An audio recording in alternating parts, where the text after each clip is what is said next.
against it. Yeah.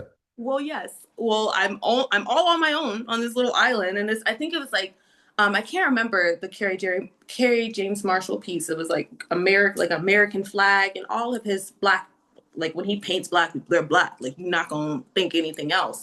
Mhm. So I'm seeing like how he's with like going against the grain, but like within, like I don't know. I would never put an American flag in my art. At least I don't think so. But so, and that being said, I wanted to just exist, like I was saying before, outside of where I am.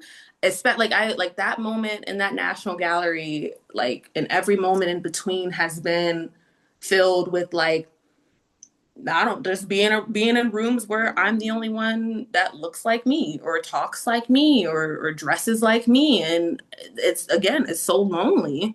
So, and when I was at that predominantly white high school at the time when I started creating, I didn't have friends, so I started making black femme characters, and oh, I like her hair, and I like, I would do my hair like that, and I think I want to get a piercing when I get out of high school, or and it started kind of evolving into this like world building experience, a little escapism outside of white supremacy, outside of like organized religion. I used to do art in church, and literally it felt like a very like obvious juxtaposition to be in a church subjugated as hell, drawing this alternative, like super against the grain, like figure, and having all these church ladies peering down at me. What are you doing? And I'm like, like, so I feel like that I go against the grain by creating myself, by creating.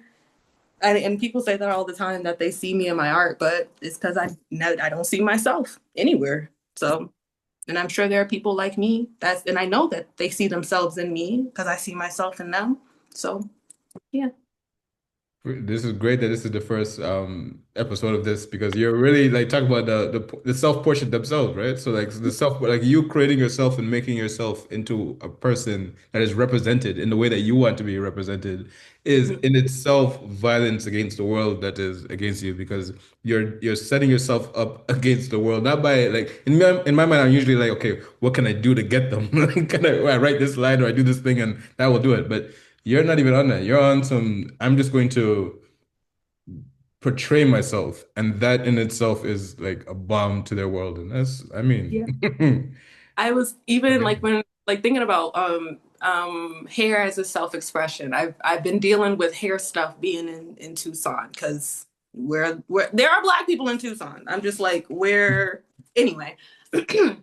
But I had gone out to a gay bar, and some guy like called my head like a microphone, and I was like so taken aback. I'm drunk, I'm angry, like I'm like, who is this white person talking to me like this? And it reminded me of being 16 and being in high school, and every time someone said something about my hair, and as an artist, as a creative, my mental solution was, what can I do to my hair that you can't do to your hair next time I go out? Like, I just woke up this morning, and I give myself the right to like just go outside as every black person should.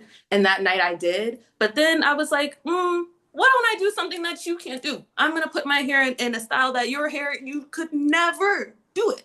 And that gives me peace. And I feel like that's even like that's very how I do with my art too. Like I can't, like, even for example, I have a picture, this huge drawing that I have of like this crush that I had. And I gave myself the permission to feel how I wanted to feel, and just put it all out there and say the things that I don't get to say.